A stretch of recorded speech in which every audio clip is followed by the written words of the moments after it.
Bienvenida o bienvenido a este cuarto episodio de la primera temporada de Magia Studio Te Habla, el podcast de magia que cocinamos a fuego lento en Magia Studio, en el que te cuento de una forma distendida y relajada, si se me ocurre algún sinónimo más para decir esto, tanto las novedades mágicas, algunas reviews de productos, las cosas que estamos produciendo en la tienda y siempre algunas reflexiones teóricas o prácticas que podamos compartir aquí de viva voz tú y yo.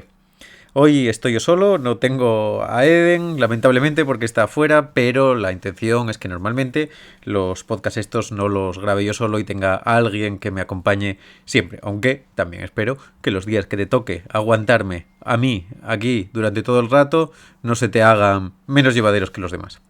Espero también que se esté notando una mejoría en la calidad del audio, porque poco a poco también sigo mejorando en esto. Los primeros podcasts que los grabé, donde tengo el estudio de las cosas que grabo en vídeo, que es en Asturias, estaban hechos con los Wireless Go's, que son los micros que utilizo yo para grabar los vídeos y siempre pillan bien las cosas. Y el que había grabado aquí la semana pasada estaba hecho con un micro un poco más Warry Page, que uso para el teléfono móvil, para cuando me tengo que grabar cosas de Instagram y estos asuntos que no requieren una calidad de audio tan desmedida. Sin embargo, como me pica ahí la cosa de que el audio es muy importante, bueno, en un podcast ya imprescindible, pero en todos los formatos, he retomado este micro por si te interesan estas cosas técnicas. Utilizo el micro que es prácticamente el estándar para estos menesteres del podcast, que es el Blue Yeti. Ya lo había utilizado alguna vez cuando tuve las primeras aventuras del podcast, pero lo había hecho con un micro prestado. Y ahora ya tengo el mío propio, así que me siento muy radiofónico. Y este además tiene la ventaja de que es muy bueno para grabar entrevistas y para sentar a gente alrededor del micrófono, 4 o 5 personas, y que se les oiga bien. Así que todo va de maravilla para poder hacer estos trabajos comunales que tanta ilusión me hacen. Y ya, sin más dilación, vamos a pasar a los temas del día, que hay unos cuantos. Una cosa que quería hacer desde que me planteé el podcast era, en esa vertiente de noticiero, contarte la programación de diversas salas de magia por la geografía nacional latinoamericana y donde nos escuchen. Yo me voy a centrar, por mi parte, en mi búsqueda en salas que conozca, magos que me gusten y todo este percal. Lo que no significa que todo lo que se me escape o se me salga de mi radar no merezca la pena ser contado aquí. Más bien al contrario, que incluso me lío diciéndolo. Si hay un festival, un espectáculo en tu ciudad, algo que quieras compartir con nosotros y avisar a los demás para que no se lo pierdan, pues me mandas un mail o me escribes por Instagram o lo que sea y yo lo pongo por aquí. Como no podía ser de otra manera, tengo que empezar con una de mis salas de magia favoritas, que es el Teatro Encantado en Madrid, de sobra conocido por todos porque es un referente de toda la vida de la magia de cerca, un espacio fantástico para actuar y para ver magia. Y encima, hoy, día 24 de octubre, puede ser que estés escuchando esto y ya te haya pisado la fecha o que ni siquiera haya entradas, pero lamentarás haberte perdido, si no lo puedes ver, el show de Maddie Gilbert, que es el Mago sin Manos. Maddie, para lo que no lo creo que no es que el Mago sin Manos sea un eufemismo, es que él no tiene manos. Es un tipo fantástico, hace una magia absolutamente impresionante. No solamente, encima, lo más interesante de Maddie es que el fundamento no es que no tenga manos, es un poco lo mismo que ocurre con Ren Lavand, es prácticamente una anécdota que acompaña la potencia de su magia y de su narrativa, y no hay que perdérselo de ninguna manera. El día 25, ya dejo de hablar de hoy y mañana, son 24-25 de octubre, tenéis a las 8 a Carlos Rubio, que es Premio Nacional de Mentalismo y lo que hace es fantástico, y también a Shiro a las 10:30, que también es otro premio de mentalismo. Así que tenemos ahí el día cargado de magia mental de muchísima calidad. Sábado 26 viene también de lo gordo, porque por la mañana tenéis Abraquidabra, que siempre digo mal, de Alejandro Orcajo, que es el show familiar. Y por la tarde a las 7, una de las cosas gordas que hay que verse cuando uno pueda, vamos, pero no dejarlo pasar, que es el boom de Alberto de Figueiredo. Alberto es uno de mis magos favoritos del universo, eso no es de sobra conocido por todos, para casi cualquiera de nosotros es un referente, y este es un nuevo espectáculo que hay que ver, y además os podéis quedar después para ver a Alex Louzao, que es otro tipo genial, con una magia fantástica, que tiene su feitizo a las 10:30. Tengo aquí la página del Teatro Encantado, que es teatroencantado.com, porque no es que me lo sepa todo de memoria, es que lo estoy revisitando. Y el domingo, si tenéis ahí alguien que podéis llevar de familiar o ir a verlo vosotros, a Iván Santa Cruz, que además me lo tengo que traer por el podcast porque lo admiro un montón en tantas vertientes y al final nunca lo tengo por aquí y siempre echo mucho de menos tenerlo. Y a las 7, Anormal, Magia a lo loco, de David Vega, para poder cerrar el día con buena magia. Y eso es lo que tienes en el Teatro Encantado este fin de semana. Todas las semanas hay muchísima programación y hay muchísimas más salas. Tú cuéntame la tuya para que vaya diciendo una semana sí, una semana no, unas otras, y así sepamos qué hay que ver de magia. En nuestras novedades de la tienda, que siempre tengo que dedicar un ratito a esas cosas que estamos haciendo, estamos de lanzamiento esta semana porque estamos de Halloween, la semana del miedo, y por fin, yo no sé cómo tardé tantísimo, cómo le pude dar tantísimas vueltas, a lanzar mi versión del Horrors de Stuart Robson, que es un clasicazo de la revista Jinx, creo que está en el segundo año, en uno de los dos especiales. No me acuerdo si en el de invierno o el de verano, si en el primer año o en el segundo. Me van a patinar las fechas con eso, porque además, como lo dije ya varias veces mal, seguro que ahora digo la que no es. Sea como sea, ese es uno de los juegos absolutamente imprescindibles del mentalismo de bolsillo. Está versionadísimo por muchísimas partes y son estos tipos de juegos que tienen un fondo matemático, que son de estas cosas de descarte, según el espectador coja uno u otro de unas tarjetitas, tú sabes cuál es la palabra pensada y te permite una lectura mental súper directa. El problema que pasa con estos juegos, y así aprovechamos un poco de hablar de contenido, es que muchas veces cuando se piensan, lo que nos enamora es el método y el efecto. Bueno, en este caso el efecto es que es buenísimo, pero vemos lo bueno que es el método y no nos damos cuenta, lo miramos como a ese hijo al que tanto queremos y no nos damos cuenta de que igual no viene muy bien peinado y hay que darle un repasito extra. A mí eso me ocurre un montón y soy un gran coleccionista de métodos matemáticos, de deletreos de este tipo, sistemas de clasificación binaria. Hay millones y me gustan muchos libros de Martin Gardner, de Bob Neal, en los que hay todo ese tipo de cosas. Yo lo que hago es dedicarles luego mucho tiempo a verlos mal, a intentar criticarlos con los peores ojos que pueda poner delante, ¿no? Decir, hombre, aquí lo que puedo pensar yo de ese tipo es que el espectador entiende la matemática que se esconde detrás porque ve de alguna manera que con las tarjetas que deja en la mesa me está a mí diciendo algo. Y si después de todo ese proceso crítico el juego me sigue gustando, perdona que estoy diciendo mal la palabra, si el juego me sigue gustando, lo que hago es empezar a tratar de atajar esos problemas. Algunas veces tengo éxito y otras muchísimas no lo tengo porque se ensucia el proceso del todo con lo que intentamos añadir, que es esto que decía el Baker de que muchísimos juegos han muerto por intentar mejorarlos. En cualquier caso, el Horrors creo que estoy muy contento con el arreglo del proceso. Los clásicos, por si no los conoces, son estas cosas que tienen, que además hay hasta en cajas de magia, que hay varias tarjetitas y un espectador en muchos piensa en un número, y entonces coge las tarjetas en las que está el número, y entonces tú viendo las que dejó en la mesa, sumas unos números y sabes cuál es dentro de una tabla o con una cosa así matemática. El problema para mí siempre, bueno, en este caso es con palabras, el tema de introducción es mucho más interesante porque son los horrores, los miedos, el diseño de Eden es fantástico para imitar también un poco, como lo acabamos de las referencias hace un par de podcasts, el jugueteo de intentar que parezca algo de un juego de creatividad. Y la desviación de la presentación hace que el hecho de cuáles tarjetas son las que están y las que no están no sean tan relevantes. También lo que hago es eliminar todo lo posible la idea de que el espectador está viendo las tarjetas o que el mago esté viendo las tarjetas y sabiendo cuáles son y cuáles no. La verdad es que llegué hace mucho tiempo a una solución que creo que está muy aparente, que limpia mucho el proceso y hace que la parte matemática no se sienta. La había publicado en los Secret Files y por A y por B no lo había llegado a tener en la tienda. De hecho, hace unos años preparé uno de Navidad y creo que lo lanzaremos este año porque tengo las tarjetas impresas y todo y ahí se había quedado en la nevera. Sea como sea, una cosa que también te recomiendo que hagas es que te pilles un libro de los de Martin Gardner. Páginas tiene publicados el Martin Gardner Presents en varios cachitos, o sea, en 3 libros separados, aunque el Martin Gardner Presents original es un solo libro gordo. Y hay principios matemáticos y estas cosas de letreo súper interesantes, y te diría que cogieras alguno y hicieras este proceso de culpabilizarlo, ver cuando lo sobrevive, cómo leches hacemos para limpiarlo. No para buscarle el tema y que quede gracioso y cómo lo presento, sino cómo quito la sensación del proceso para que el efecto pegue fuerte. Y en cualquier caso ya lo tienes disponible en la tienda y además viene con nuestro Golden Ticket, el ticket dorado, que es una idea que se le ocurrió a Dante y que vamos a aplicar a todas nuestras novedades. Cada vez que hacemos una tirada de un producto nuevo nuestro, nosotros solemos hacer unas primeras de unos 50, hombre, depende del tipo de cosa, a veces hacemos más y a veces hacemos menos. Lo que vamos a hacer es esconder un ticket dorado en una de esas 50 unidades al azar y el que se lo lleve tiene un cupón para gastar en un producto de los que fabricamos nosotros del mismo valor de lo que se compró. Y eso va con todas las tiradas. En la web, en los productos, iremos poniendo los que ya están liquidados y los que no. Así tienes esa cosita de ver si estás reclamado y si no, aprovechas y te lo pillas. Y también, en ese orden de cosas, de que recomiendo material no especialmente en la onda de lo moderno, pero sí cosas de la tienda o de cualquier tienda de magia, esto lo hay en todas, que pueden pasar desapercibidas y que merecen mucho la pena.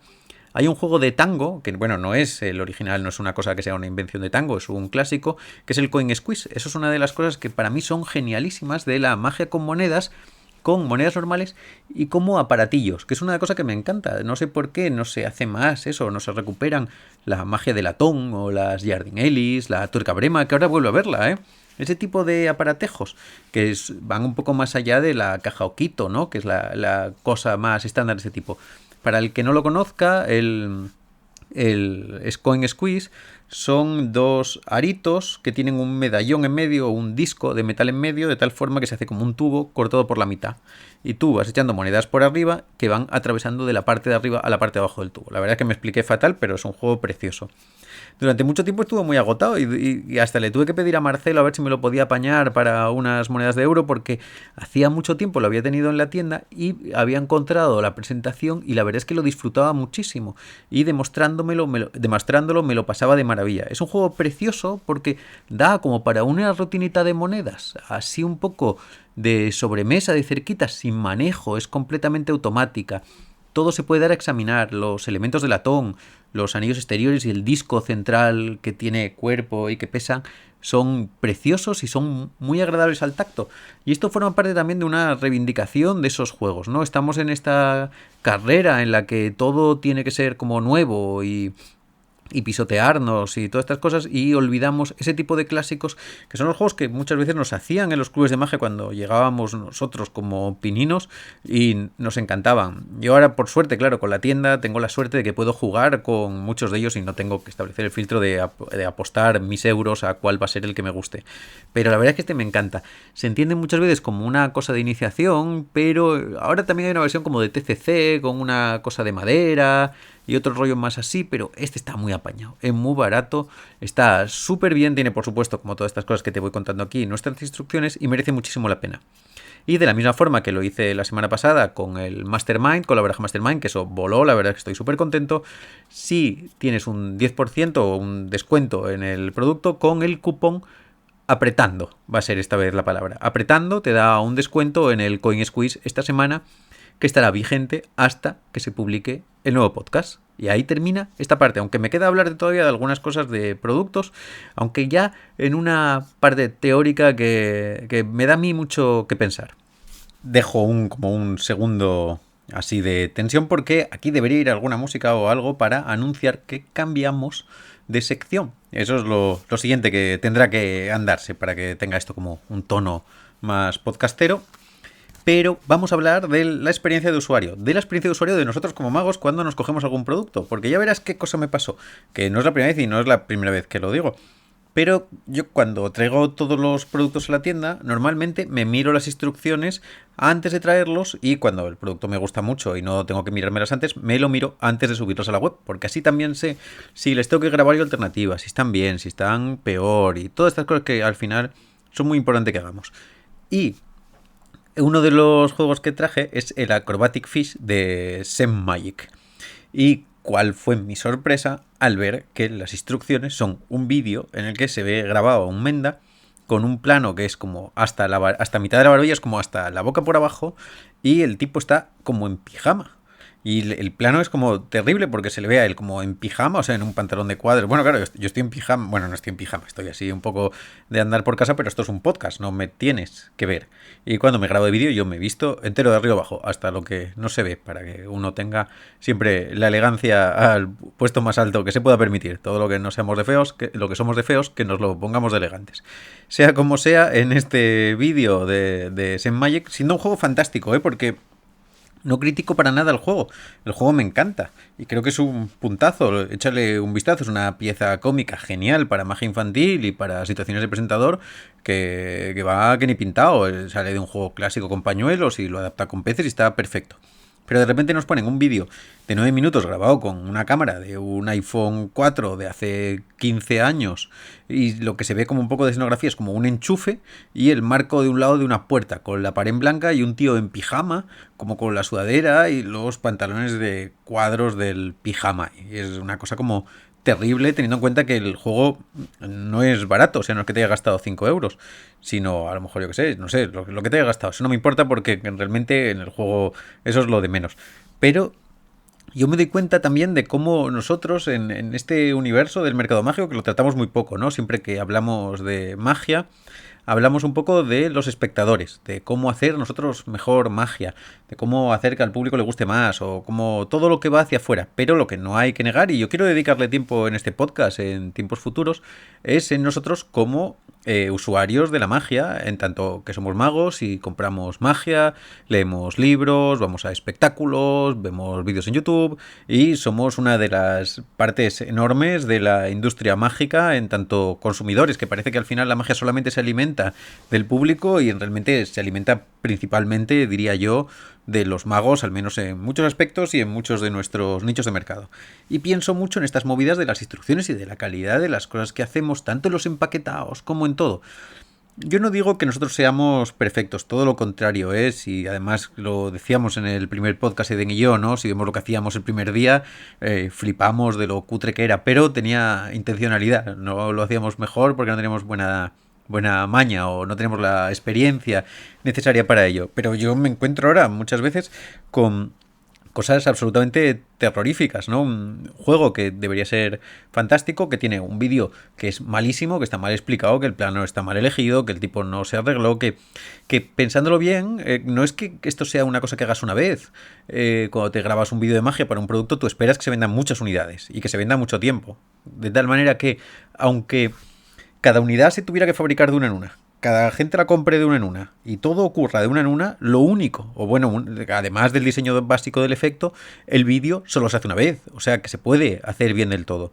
Y yo pienso mucho ahora en ese tipo de aspectos. Y también es un poco una reflexión para todos, ¿no? Es en la experiencia de usuario que recibimos nosotros en las cosas que cogemos.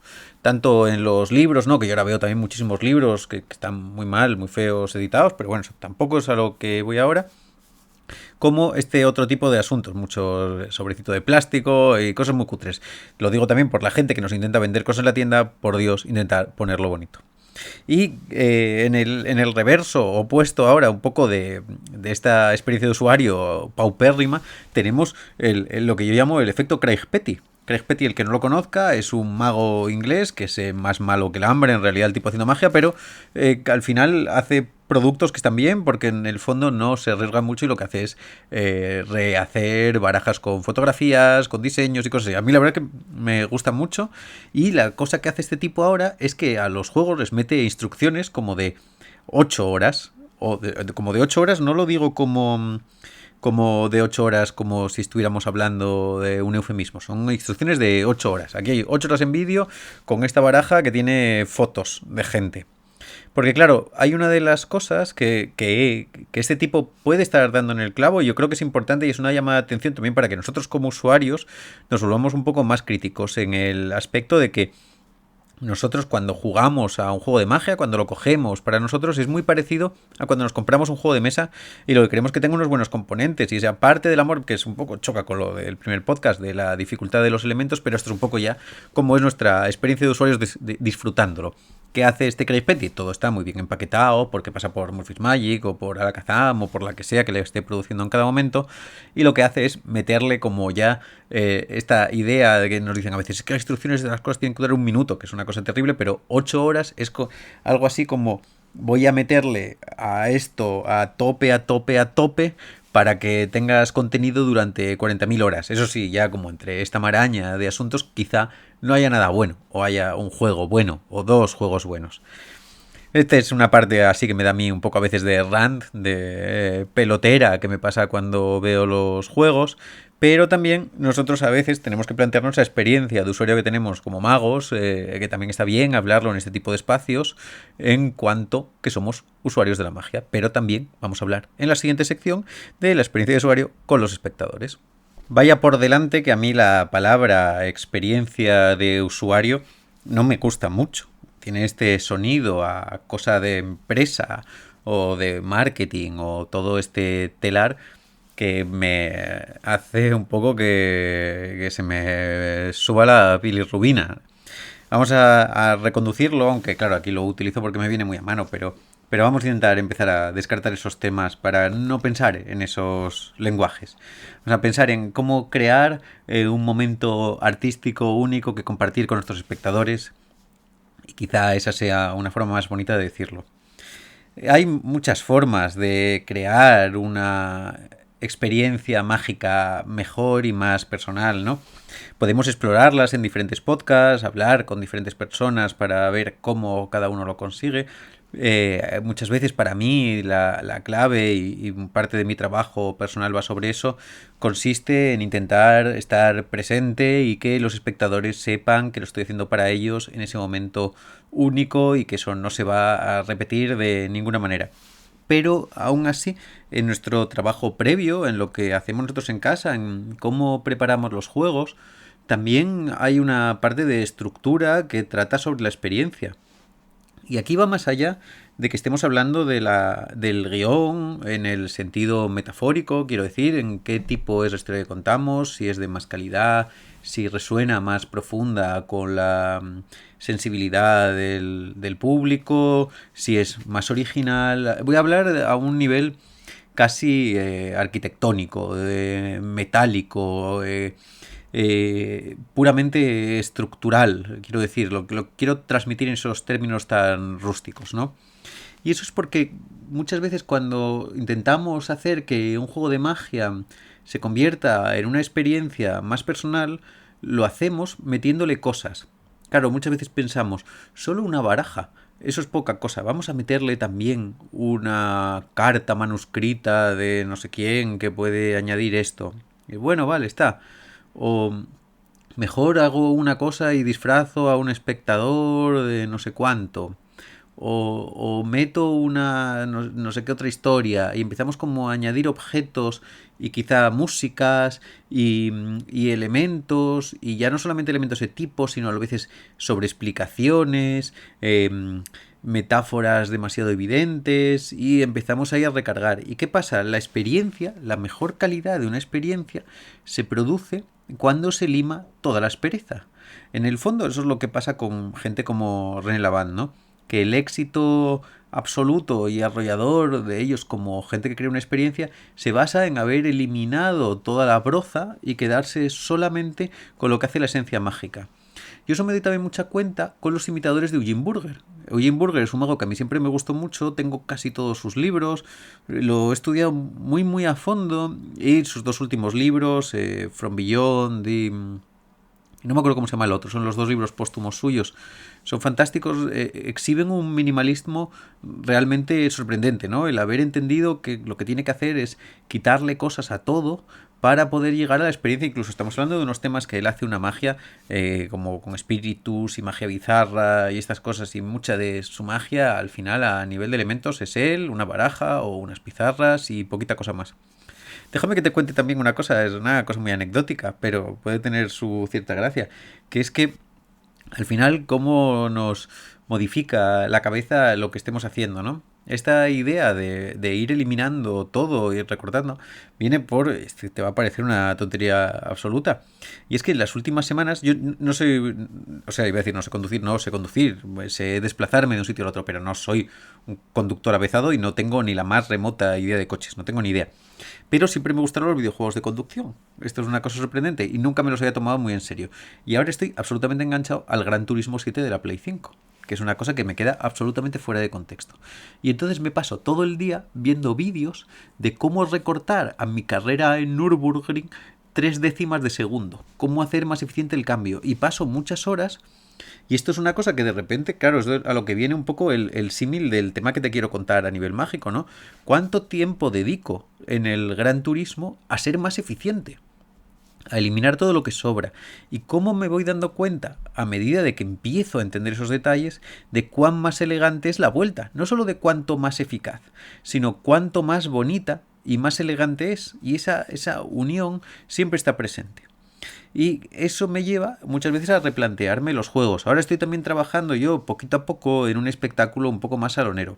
Porque es verdad que tengo cosas sueltas, pero no tengo un show de salón que pueda no defender, porque defender puedo defenderlo, sino exhibir con la misma alegría que el puñado de mentiras de magia de cerca. Y siempre ando pensando en eso, un poco por la línea del mentalismo, que es donde más tengo trabajadas cosas de salón, ¿no? Y le doy mucha vuelta a esa compactación de los elementos, al cuánto puedo quitar de cada juego, que eso fue un trabajo gordo que tuve que afrontar también para el show de cerca, ¿no? Para poder estructurar el número de juegos que quería hacer en el tiempo. ¿Cuánto puedo eliminar para que la estructura sea cada vez más elegante? Muchas veces pensamos que las cosas se mejoran añadiendo cosas, pero bueno, eso ya se sabe, ¿no?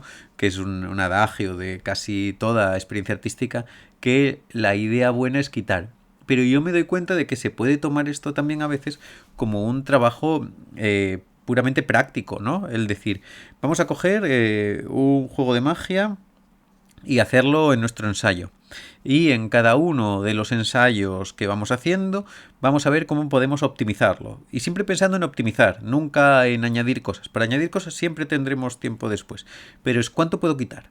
¿Puedo no sacar un espectador? ¿Puedo hacerlo desde el asiento? Bueno, pero luego una vez que vamos optimizando hay que darse cuenta de si esa optimización lo que significa es que nos estamos comiendo una chicane sin pisar el freno y nos van a penalizar, o si es una optimización real, ¿no? Que es una de las cosas un poco que aprendo también como de Gran Turismo, ¿no? Que la fuerza bruta de quitar o de ir más rápido no siempre es la válida. Pero el ir empezando a quitar cosas, todo lo que veamos sobrante, y al principio muchas cosas que luego nos sobran, que son cosas que quitamos un poco por error o porque no sabemos todavía muy bien qué es lo que tenemos que quitar. Pero el hecho de comprobar cómo puede funcionar un juego sin ello, también nos puede devolver la mirada contraria. Quiero decir, no solamente decirnos, oye, pues sí, es verdad, esto no le hacía ninguna falta, sino no, la revisión contraria del mismo efecto, que es esto le hacía muchísima falta. Es absolutamente esencial que el espectador esté conmigo en el escenario, en este juego, y que mezcle la baraja y que haga esta broma y este tema. ¿Qué estoy aprendiendo de esa manera? Que lo que había eliminado o había probado eliminar era tan esencial que quizá no le hubiera estado dando yo la importancia adecuada a lo que tenía, ¿no? Es de repente esto necesita que la baraja se mezcle, pensando mucho en mis cosas de cartas, ¿no? O cuando saco las monedas necesito presentar la caja Oquito como una historia, o quizá no lo necesito, ¿no? Y tomarse ese esquema de trabajo como un proceso puro de depuración, de eliminación de pieza tras pieza tras pieza y de depuración. Y también en ese propio diálogo de depuración, en ese que lo que hacemos es eliminar todo lo que entendemos que puede sobrar, también nos arroja el entendimiento del propio efecto, ¿no? Cuál es su naturaleza, por qué lo estamos haciendo y qué es lo que le puede funcionar. Normalmente cuando la gente me habla de que mejoran efectos de otros, me suelen decir, le metí esto. Eso es lo más habitual. Le metí esto. Hice el juego esto, pero le metí que ahora la gente puede mezclar. Le metí que ahora pueden no sé cuánto. Le metí que hay dos barajas. Y a veces hay que pensar que quizá el creador original de la obra ya se lo podía haber metido y lo que decidió fue quitárselo, ¿no? Porque muchas veces el añadir puede hacernos gracia. Y eso, bueno, un día podemos hablar mucho más a fondo del tema de las condiciones, ¿no? Es que en esta versión se puede mezclar. Y es como, bueno, es que quizá el hecho de que se mezcle lo único que aporte al juego sea ruido. Sea meterle 30 segundos más de algo que no se echaba en falta, ¿no? Es como, aquí te doy el regalo que nunca habías querido, necesitado y que no sabrás dónde guardar. Y esto es una de esas cosas muy habituales de las mejorías de juegos. A veces hay que preguntarse, fue uno de los exámenes que me hice en uno de los shows, es ¿cuántos juegos puedo hacer sin que los espectadores salgan y que se sientan igualmente involucrados? Eso para mí fue un gran aprendizaje, ¿no? Y también maximiza mi relación con el público cuando están sentados, no esa distancia que a veces se consigue que se consigue, ¿no? Que se produce cuando sacas un espectador en escena e interactúas con él, pues a veces si está en el público y hablo con él desde allí, de repente esa distancia se rompe. En cualquier caso, espero que esto te haya interesado, es un repasito un poco a esa idea que ando dándole vueltas en la cabeza sobre la optimización, que lo mismo, optimización no es la palabra adecuada, pero sí Sí lo es un poco esta parte artístico-artesanal, ¿no? Del señor que consigue hacer la vasija en el menor número de movimientos porque eso es lo que pide la elegancia del objeto. Bueno, y ahí estamos.